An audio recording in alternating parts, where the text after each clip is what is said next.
ಅದು ನಾನು ನಿಮ್ಮ ಹತ್ರ ಸ್ವಲ್ಪ ಮಾತಾಡ್ಬೇಕಿತ್ತು. ನನ್ನ ಜೊತೆ ನಿನ್ಗೆ ಮಾತು?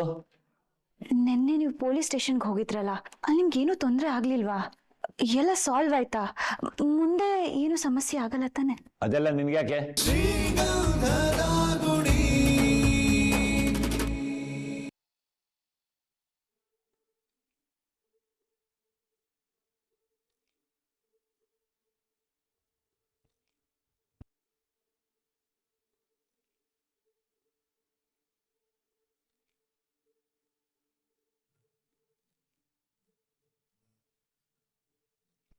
ಸೊಳ್ಳೆನ ಹಿಂಡಿ ರಕ್ತ ಹೀರೋ ನನ್ನ ಮಗನೇ, ನಿನಗೆ 10,000 ಪರಿಹಾರ ಬೇಕಾ?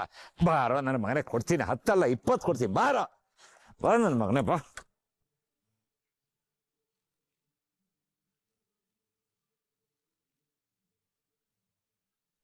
ಒಂದು ದೊಡ್ಡ ಲಾಡ್ ಲಬಕ್ದಾಸು ಇವ್ನು ಕಂಪ್ಲೇಂಟ್ ಕೊಟ್ಟಿದ ತಕ್ಷಣ ನನ್ನ ಗಡಿಪಾರು ಮಾಡ್ಬಿಡ್ತಾರೆ.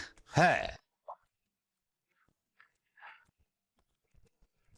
PC ಇಂದ DC ಅವ್ರಿಗೂ ಎಲ್ಲಾರು ನನಗೆ ಗೊತ್ತಿರೋರೆ.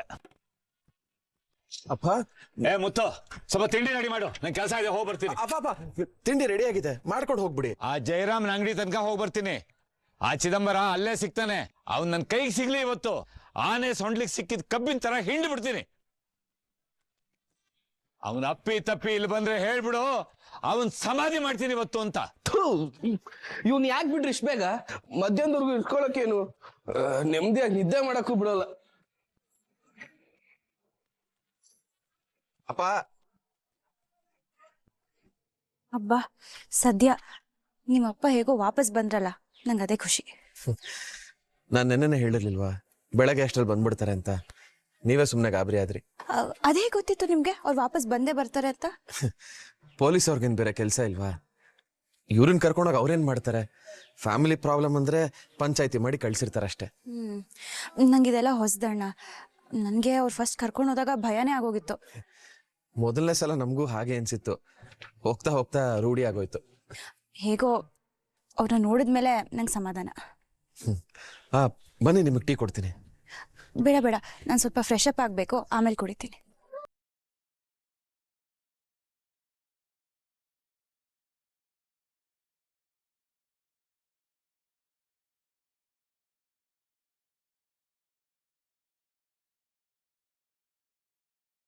ಓ, ಬಂದ್ರಾ?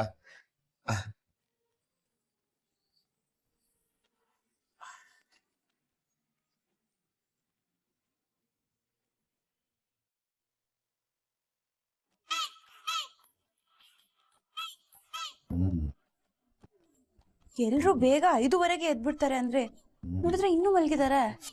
ನಾನು ಎದ್ದಾಗ್ಲೇ ಎಬ್ಬಿಸ್ದೆ, ಎದ್ಬಿಟ್ಟು ಹಾಗೆ ಮಲ್ಕೊಂಬಿಟ್ರು. ಪಾಪ ಚಿಕ್ಕ ಹುಡುಗರಲ್ವಾ ಅಂತ ನಾನು ಸುಮ್ಮನಾದೆ. ಹಾ, ಇವರು ಚಿಕ್ಕವರ? ನೀವೇ ಯಾಕೋ ಇವ್ರಿಗೆ ತುಂಬಾ ಸಲಿಗೆ ಕೊಟ್ಟಿದ್ದೀರಾ ಅನ್ಸ್ತಿದೆ. ಟೈಮ್ ನೋಡಿ ಎಷ್ಟಾಗಿದೆ ಅಂತ. ಅಮ್ಮ ಇಲ್ವಲ್ಲ, ಇದ್ದಿದ್ರೆ ಬೈದ್ ಎಬ್ಸಿರೋರು. ಸ್ವಲ್ಪ ದಿನ ಅವ್ರಿಗೂ ಜವಾಬ್ದಾರಿ ಬರುತ್ತೆ ಬಿಡಿ. ನಾನು ನಿಮ್ಗೆ ಹೆಲ್ಪ್ ಮಾಡ್ಲಾ? ಆಗ್ಲಿಂದ ಎಲ್ಲ ಕೆಲಸ ಒಬ್ರೇ ಮಾಡ್ತಿದ್ದೀರಾ. ಪರವಾಗಿಲ್ಲ ಬಿಡಿ, ಇದೇನ್ ಮಹಾ ಕೆಲ್ಸ. 6 ಜನಕ್ಕೆ ಅಡುಗೆ ಮಾಡೋದು ಅಷ್ಟೇ ತಾನೆ. ಎಷ್ಟೋ ಮನೇಲಿ ಹೆಂಗಸರು ಬೆಳಗ್ಗೆ ಎದ್ದಾಗಿಂದ ಹಿಡಿದು ರಾತ್ರಿ ಮಲಗೋವರೆಗೂ ಎಷ್ಟೆಲ್ಲ ಕೆಲಸ ಮಾಡ್ತಾರೆ. ಮಕ್ಕಳನ್ನ ರೆಡಿ ಮಾಡಿ ಸ್ಕೂಲಿಗೆ ಕಳಿಸ್ಬೇಕು, ಗಂಡನ ಕೆಲ್ಸಕ್ಕೆ ಕಳಿಸ್ಬೇಕು, ಅತ್ತೆ ಮಾವಂಗೆ ಅಡುಗೆ ಮಾಡಬೇಕು, ಮನೆಯೆಲ್ಲ ನೀಟಾಗಿಡ್ಬೇಕು. ಇನ್ನು ನೆಂಟರು ಬಂದ್ಬಿಟ್ರಂತೂ ಅವ್ರನ್ನೂ ಸಂಭಾಳಿಸ್ಬೇಕು. ಅಪ್ಪಪ್ಪಬ್ಬ, ಒಂದಾ ಎರಡಾ? ಹೆಂಗಸರು ಮಾಡೋ ಕೆಲ್ಸದ ಮುಂದೆ ಈ ಗಂಡಸರು ಮಾಡೋ ಕೆಲಸ ತುಂಬಾನೇ ಕಡಿಮೆ ಅಲ್ವಾ? ಅಲ್ಲ, ಅಟ್ಲೀಸ್ಟ್ ನಿಮ್ ತಮ್ಮಂದ್ರ ಹತ್ರ ಆದ್ರೂ ಹೆಲ್ಪ್ ತಗೋಬೋದಲ್ವಾ? ಬೇಡ ಬೇಡ, ಪಾಪ ಅವ್ರು ರೆಸ್ಟ್ ಮಾಡ್ಲಿ, ನನಗೆ ಏನೂ ತೊಂದರೆ ಇಲ್ಲ. ನೀವು ಟೀ ಕುಡಿ.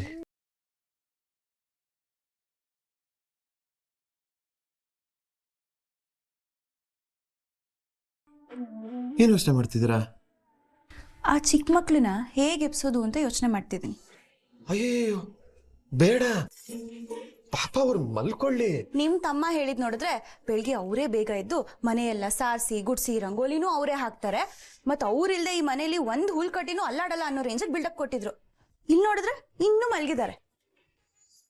ನೋಡ್ತಾ ಇರಿ ನೀವು ಇವನ್ನ ಹೇಗೆ ಎಬ್ಬಿಸ್ತೀನಿ ಅಂತ. ಹಾ, ಬೇಕಾದ್ರೆ ಅವನೊಬ್ಬನ್ ಮಾತ್ರ ಎಬ್ಸಿ, ಕೊಬ್ಬಿಳಿಲಿ ಅವನಿಗೆ. ಮೇಡಮ್ ಬನ್ನಿಲಿ ಬನ್ನಿಲಿ. ಏನು ಆಯ್, ಎಲ್ಲಿ ಕರ್ಕೊಂಡು ಹೋಗ್ಬೇಕು ಅಂತ ಹೇಳಲೇ ಇಲ್ಲ.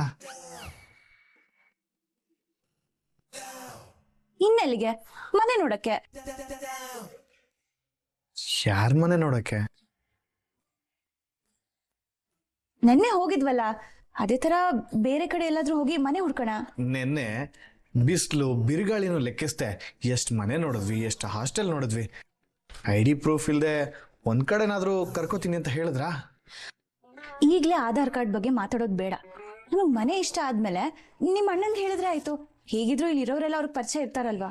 ಅಣ್ಣನು ಮನೆ ನೋಡ್ತೀನಿ, ಸಿಕ್ಕಿದ ಕೂಡ್ಲೆ ಹೇಳ್ತೀನಿ ಅಂತ ಹೇಳಿದಾನಲ್ಲ. ಹಾಗಂತ ನಾವು ಸುಮ್ನಿರಕ್ಕಾಗತ್ತಾ? ಮತ್ತೇನ್ ಮಾಡಕ್ಕಾಗತ್ತೆ? ಒಳ್ಳೆ ಮನೆ ಸಿಗೋರ್ಗು ಹುಡುಕ್ಬೇಕು ರೀ. ಇವಾಗ ಹೋಗಿ ಮನೆ ಹುಡ್ಕೋದು ಅಷ್ಟೊಂದು ಇಂಪಾರ್ಟೆಂಟಾ? ನಂಗೆ ಇಂಪಾರ್ಟೆಂಟೆ. ಮನೆ ಇಲ್ಲಾಂದ್ರೆ ನಾನು ಎಲ್ಲಿರ್ಬೇಕು? ಇವಾಗೇನ್ ಮರದ ಕೆಳಗ ಇದ್ದೀರಾ? ನೋಡಿ, ನಂಗೆ ಇಲ್ಲಿರಕ್ ಆಗಲ್ಲ. ನನಗೂ ಅಷ್ಟೇ.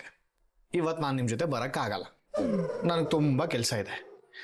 ಹಾ, ಮತ್ತೆ ಆಗ್ಲೇ ಹೇಳಿದ್ರೆ ಆಫೀಸಿಗೆ ರಜಾ ಹಾಕ್ಬಿಡ್ತೀನಿ, ಎಲ್ಲ ಕೆಲಸನ ಫೋನಲ್ಲೇ ಮಾಡ್ಕೊಂತೀನಿ, ಬರ್ತೀನಿ ಅಂತ. ಅವನಿಗೆ ಗೊತ್ತಿತ್ತು ನೀವು ಬಟ್ಟೆ ಹಾಸ್ಬಿಟ್ಟು ಈ ರೇಂಜಿಗೆ ಇಳಿಸ್ತೀರ ಅಂತ. ಏನೇನು? ಅದು ಅದು ನಾನು ಯಾವುದೋ ಫ್ಲೋ ಅಲ್ಲಿ ಹೇಳ್ಬಿಟ್ಟೆ. ನಾನು ಆಫೀಸಿಗೆ ಹೋಗಲೇಬೇಕು. Work is worship YONO.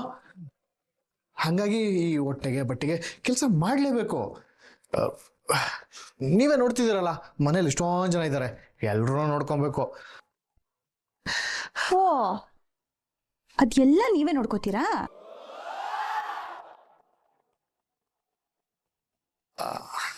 ಹಾ, ಮತ್ಯಾರು? ನಾನೇ ನೋಡ್ಕೊಳ್ಳೋದು. ಸರಿ ಸರಿ, ನಾನಿನ್ನು ಹೊರಡ್ತೀನಿ. ಇವತ್ತು ಮಯೂರಂಗೆ ಹಾಲಿಡೇ. ನಿಮ್ಗೇನಾದ್ರೂ ಹೆಲ್ಪ್ ಬೇಕಂದ್ರೆ ಅವನು ಹೆಲ್ಪ್ ಮಾಡ್ತಾನೆ. ಬರ್ಲಾ? ಬೈ. ರೀ ರೀ, ಅಯ್ಯೋ, ತಗ್ಗಡಲ್ಲಿ ಹೋಗಿ ಹಿಗ್ಗ ಮಗ ಒದ್ದಾಡ್ತಿದ್ದೀನಿ.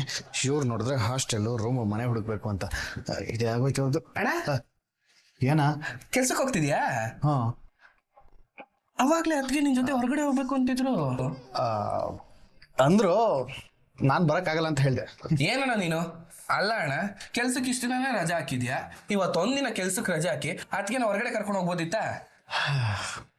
ಮೈ ಬುಡ ಅಲ್ಲಾಡ್ತಿರೋ ಮರದ ಥರ ಆಗಿದೆ ಕಣೋ ನನ್ನ ಪರಿಸ್ಥಿತಿ. ಮುಂದೇನು ಅಂತ ಗೊತ್ತಿಲ್ಲ. ಸಾವಿರ ಸಮಸ್ಯೆಗಳ ಮಧ್ಯೆ ಸಿಗಾಕೊಂಡು ಏನಾಯ್ತಣ್ಣ ಅಂತದ್ದು? ಏನಿಲ್ಲ ಬಿಡು. ಅವ್ರೇನಾದ್ರು ಕೇಳಿದ್ರೆ ಹೆಲ್ಪ್ ಮಾಡೋ.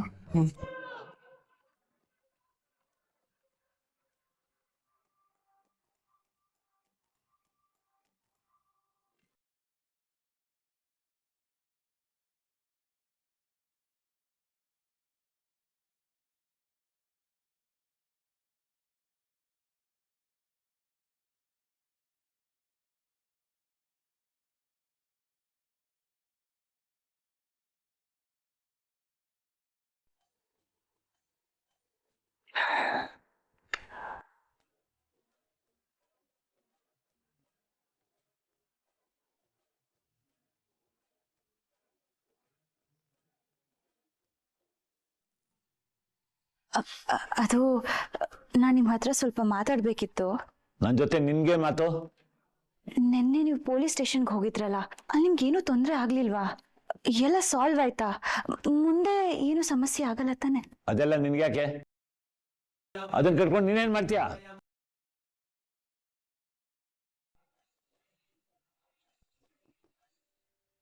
ನಿನ್ ಬಗ್ಗೆ ಕಾಳಜಿ ಇರೋದಕ್ಕೆ ತಾನೇ ಅವ್ರು ಕೇಳ್ತಾ ಇರೋದು. ನೀಟಾಗಿ ಉತ್ತರ ಕೊಡೋದಕ್ಕೆ ಏನ್ ರೋಗ ನಿಂಗೆ? ಅಷ್ಟೊಂದು ಕಾಳಜಿ ಇದ್ದಿದ್ರೆ ಸ್ಟೇಷನ್ಗೆ ಬಂದು ವಿಚಾರಿಸ್ಬೇಕಿತ್ತು. ಅಂಡು ಸುಟ್ಕೊಂಡ್ಮೇಲೆ ಮುಲಾಮ್ ಕೊಟ್ರೆ ಏನ್ ಪ್ರಯೋಜನ? ಯೋ, ನಿನ್ ಬಗ್ಗೆ ನಮಗ್ ನಯಾ ಪೈಸಾ ಕಾಳಜಿ ಇಲ್ಲ ಅಂತ ನಾನು ಒಪ್ಕೋತೀನಿ. ಪಾಪ ಅದ್ಗೆ ನಿನ್ನೆಯಿಂದ ನಿನ್ ಬಗ್ಗೆ ಎಷ್ಟು ತಲೆ ಕೆಡಿಸ್ಕೊಂಡಿದ್ದಾರೆ ಗೊತ್ತಾ? ನಮ್ಗಿನ ಜಾಸ್ತಿ ಅವರೇ ನಿನ್ ಬಗ್ಗೆ ಟೆನ್ಷನ್ ಆಗಿದ್ರು. ಹೌದೇನಮ್ಮ? ಇಂಥ ಆಶ್ಚರ್ಯಗಳೆಲ್ಲ ನಮ್ಮನೇಲಿ ನಡೆಯೋಲ್ಲ.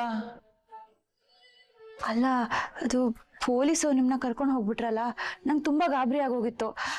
ಈ ತರ ನಾನು ಮುಂಚೆ ಯಾವತ್ತೂ ನೋಡೇ ಇಲ್ಲ. ಈ ನಟರಾಜನ ದಸೆಯಿಂದ ನಿನಗೊಂದು ಭಾಗ್ಯ ಸಿಕ್ತು ಬಿಡು. ಇರ್ಲಿ ಇರ್ಲಿ, ಥ್ಯಾಂಕ್ಸ್. ಈ ಮನೆಯಲ್ಲಿ ನನ್ನ ಬಗ್ಗೆ ಯೋಚನೆ ಮಾಡೋರು ಒಬ್ರಾದ್ರೂ ಇದಾರಲ್ಲ. ಒಂದ್ಸಲ 2 ಸಲ ಆದ್ರೆ ಓಕೆ, ತಿಂಗ್ಳಿಗೆ 4-5 ಸಲ ಅಂದ್ರೆ ಯಾರು ಯೋಚನೆ ಮಾಡ್ತಾರೆ? ಹಾ, ನನಗೋಸ್ಕರ ನೋಡು, ನಾನು ಅವನ ತಲೆ ಹೊಡೆದು ಸ್ಟೇಷನ್ಗೆ ಹೋಗಿ ಬಂದಿರೋದು. ಹದ್ದು ಹಾವಿನಿಂದ ತನ್ನ ಮರಿಗಳನ್ನ ಉಳಿಸ್ಕೊಂಡ್ರೆ ಮರಿಗಳು ಹದ್ದಿಗೆ ಒದರದ್ವಂತೆ. ಈ ಮನೆಯಲ್ಲಿ ನಾನು ಏನು ಮಾಡಿದ್ರು ತಪ್ಪೆ. ನಾನು ಆಗಲ್ಲ ಹೇಳಿದ್ದು, ಅದ್ಗೆ ನಿನ್ನ ಹತ್ರ ಚೆನ್ನಾಗೇ ಮಾತಾಡಿದ್ರು ತಾನೆ. ಆದ್ರೆ ನೀನು ಓಹೋ, ಸಾಕು ಮಕ್ಕಳು ಒಳ್ಳೇದಕ್ಕೆ ನಾನ್ ಮಾಡ್ತಿರೋ ಹೋರಾಟ ಯಾರ ಕಣ್ಣಿಗೂ ಕಾಣಿಸಲ್ಲ. ಅವರಿಗೆ ನಾನು ಕೂಗಾಡೋದು ಮಾತ್ರ ಕೇಳಿಸುತ್ತೆ. ಸರ್ಗ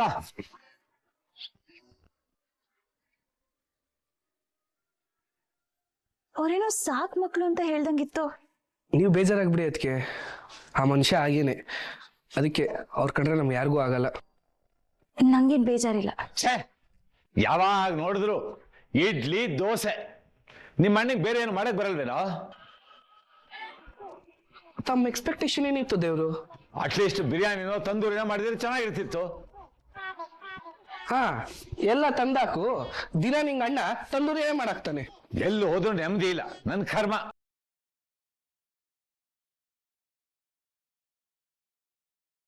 ನೋಡಿದ್ರೆ ಅದಕ್ಕೆ ಕೇರ್ ಮಾಡಿದಷ್ಟು ಜೋರ್ ಮಾಡ್ತಾನೆ ಅವಯ್ಯ. ಅವ್ರನ್ನ ಅರ್ಥ ಮಾಡ್ಕೊಳ್ಳೋದು ಸ್ವಲ್ಪ ಕಷ್ಟ ಅನ್ಸುತ್ತೆ. ಉಪೇಂದ್ರ ಅವ್ರ ಸಿನಿಮಾನ ಮ್ಯೂಟಲ್ ನೋಡ್ದಂಗೆ ಈ ವಯ್ಯನ್ ಜೀವನ ಒಂದೊಂದ್ಸಲ ಒಂದೊಂದ್ ತರ ಅರ್ಥ ಆಗ್ತಾರೆ. ಜಾಸ್ತಿ ತಲೆ ಕೆಡ್ಸ್ಕೊಳಕ್ ಹೋಗ್ಬೇಡಿ. ನಾವು ಡೀಲ್ ಮಾಡ್ದಂಗೆ ನೀವು ಮಾತಾಡಿ ಸಾಕು.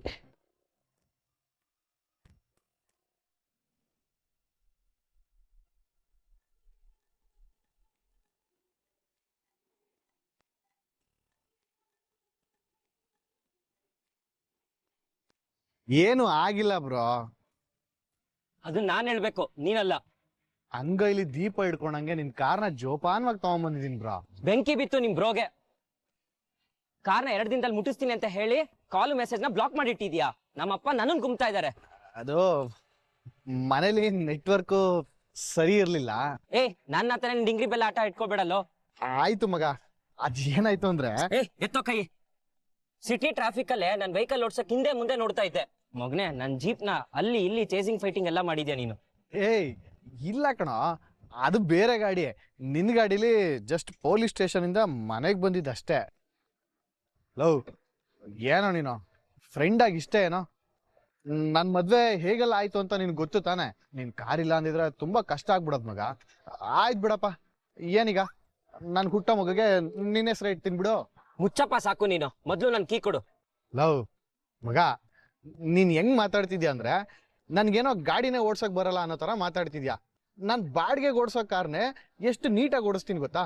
ಅಂತದ್ರಲ್ಲಿ ನೀನ್ ಸ್ವಂತ ಗಾಡಿನ ನಾನು ಕೆಡ್ದಾಗ ಓಡಿಸ್ತೀನ.